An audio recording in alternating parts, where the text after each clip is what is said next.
জীবনের একঘেয়েমি কাটাতে মাঝে মধ্যে একটু বেরিয়ে পড়াই যায়, তাই না বলুন? হতেই পারে অনেকটা দূর না গেলেন, হতেই পারে শহরের কাছাকাছি কোথাও। আমরাও সেদিন বেরিয়ে পড়েছিলাম একেবারে কলকাতার কাছে। দারুণ একটা রিসর্ট। সত্যি কথা বলতে ওই ইটকাঠ পাথরের জঙ্গল আর ভালো লাগে না, মাঝে মধ্যে সবুজের ছোঁয়া পেতে ইচ্ছেই হয়। আর আমরা সেই জন্য পৌঁছে গিয়েছিলাম ব্রিদিং আর্থ রিসর্টে। সত্যি জায়গাটা আপনাদের বেশ ভালো লাগবে। বন্ধু বান্ধবদের সঙ্গে নিয়ে গেলে আর তো কথাই নেই। নিরিবিলিতে একটা দিন দুটো দিন আপনারা থাকতেই পারেন। জানি শীতকালে একটু বেশি ভালো লাগে, তবে গরমকালেও মন্দ লাগে না। আসলে শহরাঞ্চলে গরমটা তো একটু বেশি, কিন্তু যখনই একটু শহর থেকে দূরে যাবেন, একটু সবুজের সমারোহ থাকবে, সেখানে বেশ ভালো লাগে। আর যখন বিকেলবেলা ঠান্ডা ঠান্ডা একটা হাওয়া চলে, তখন সুইমিং পুলের পাশে বসে সেটা এনজয় করার মজাটাই আলাদা। সব ফর্মালিটি করে আমরা এগিয়ে চললাম টোটো করে। আমাদের গন্তব্য আর কোথায়, আমাদের রুম যেখানে রয়েছে, আসলে ছোট ছোট কটেজ করে এখানে রুমগুলো তৈরি করা হয়েছে। দেখতে পাচ্ছেন তো, এত সুন্দর একটা জায়গা। আর রুমের ডেকোরেশনটা একবার দেখুন, মাটির ছোঁয়া এখানে যথেষ্ট অনুভব হচ্ছিল। এসি না চালিয়েও রুমের ভেতরটা বেশ ঠান্ডা ঠান্ডা ছিল।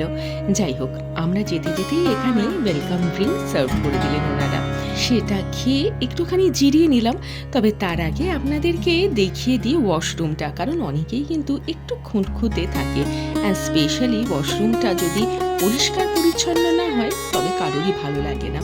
আর ওয়াশরুমটা দেখলাম যথেষ্ট পরিষ্কার পরিচ্ছন্ন। এবার আর অপেক্ষা করতে পারলো না আমার মেয়ে, একেবারে নেমে পড়লো সুইমিং পুলে। সুইমিং পুলটাও দেখলাম মেনটেন রয়েছে, আর সেই জন্য সেখানে কিছুক্ষণ আমরা সময়টা কাটিয়ে নিলাম। মানছি গরমে একটু কষ্ট, কিন্তু সুইমিং পুলে ঠান্ডা ঠান্ডা জলে ভালোই লাগছিল। এরপর আসি খাওয়া দাওয়াতে। খাওয়া দাওয়ার কথা যদি বলি, সত্যি টেস্ট ওয়াজ এক্সিলেন্ট, অসাধারণ বাঙালি প্রিপারেশন আমরা এখানে পেলাম। আপনারা যদি আর কিছু না হোক, এখানে শুধুমাত্র খাওয়া দাওয়ার জন্য যান, জমিয়ে পেট পুড়ে খেতে ভালোবাসেন, তাহলে এই জায়গাটা আপনাদের জন্য আদর্শ। প্রত্যেকটা প্রিপারেশন এক্সিলেন্ট ছিল। আর দাম যে বিশাল হাইফাই তেমনটাও নয়, খুব সাধারণ যে প্রাইস রেঞ্জ হয় তার মধ্যেই দেখলাম প্রত্যেকটা মেনু রয়েছে। কি কি খাচ্ছি সেটা তো দেখতেই পাচ্ছেন।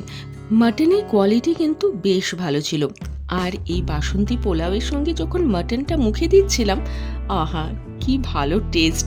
মানে যখন আমি ভিডিও এডিট করছি, তখনই আমার মুখে জল চলে আসছে। এরপর আপনাদের বেশ অনেক ধরনের অ্যাক্টিভিটি করার জায়গা রয়েছে। যদিও বা আমার টিপ ভীষণ খারাপ, কিন্তু তাও চেষ্টা করতে তো ক্ষতি নেই। তো সেখানে আমরা কিছুক্ষণ টাইমটা স্পেন্ড করলাম খাওয়ার পর। এরপর একটু ঘুরে ফিরে দেখা রিসর্টটাকে। বিশাল বড় প্রপার্টি। বুঝতে পারলাম এখানে আইদার বর্ষাকালে কিংবা ওই শীতকালের দিকে আরও একবার আসতেই হচ্ছে। এত সুন্দর লাগছিল, নানা ধরনের ফুলের সমারোহ। যারা ফুল গাছ বা এমনি গাছ ভালোবাসেন, তাদের জন্য কি করে যে সময়টা কেটে যাবে বুঝতেই পারবেন না। বেশ কিছুক্ষণ থাকলাম, ফটো সেশন হলো, কিন্তু সেই যে দারুণ খাবার খেয়েছি তো, এবার হাঁটাহাঁটির পর বিছানা মনে হচ্ছে একটু ডাকছে। তাই মনে হলো যে এইবার বিকেলবেলাতে একটু শুয়ে নিলেই হয়। না, বিকেল তখনও হয়নি, ওই 3:30 হবে। সেজন্য আমরা রুমে গেলাম আর তারপর একটু ঘুমিয়ে পড়লাম। আর বিকেলবেলা ঘুম থেকে উঠেই অর্ডার করে দিয়েছি এই পনির পকোড়াগুলো। পকোড়ার তো আর আলাদা তেমন টেস্ট হয় না, তবে এটা বলতে পারি পনিরগুলো ছিল বেশ ফ্রেশ। আর চা অর্ডার করেছিলাম, সঙ্গে চলে এসেছে বিস্কিট।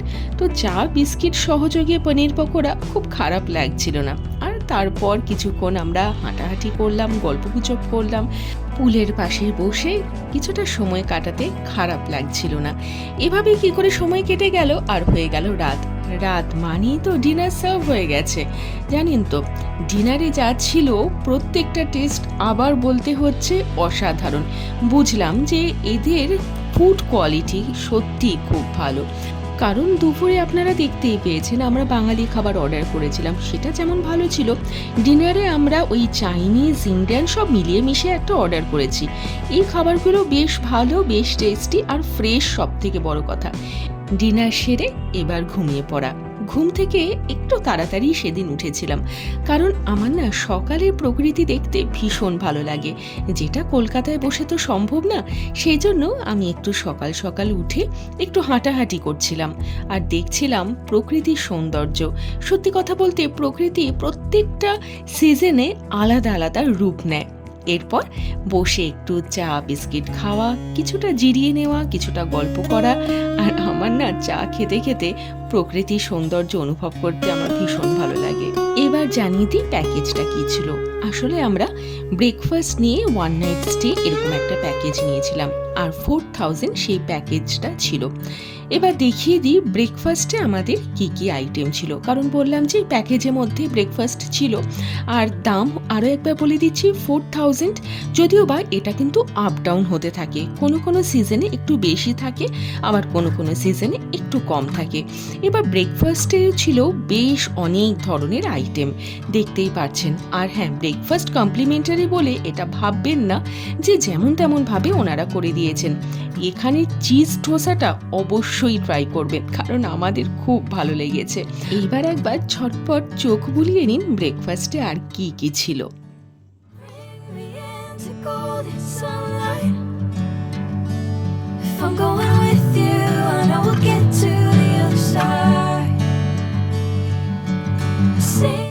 এবার আপনাদের জানিয়ে দিই check in time. Check in time ওই বেলা 12টা, আর চেক আউট টাইম 10টা। হ্যাঁ, তবে একটু এদিক ওদিক হতেই পারে। আর আমরাও সেজন্য তাড়াতাড়ি ব্রেকফাস্ট সেরে ফ্রেশ হয়ে বেরিয়ে পড়লাম। আর আপনাদের বলি কি, হয়তো বা অনেক দিন ছুটি ম্যানেজ করতে পারছে না, কিন্তু 1 দিন বা 2 দিন সেটা তো ম্যানেজ করতে পারেন। এভাবে পরিবারের সঙ্গে 1-2 দিন একটু ঘুরে আসুন, দেখবেন সত্যি ভালো লাগবে। আজকের মতন এই পর্যন্তই। খুব ভালো থাকবেন আর সকলকে ভীষণ ভালো রাখবেন।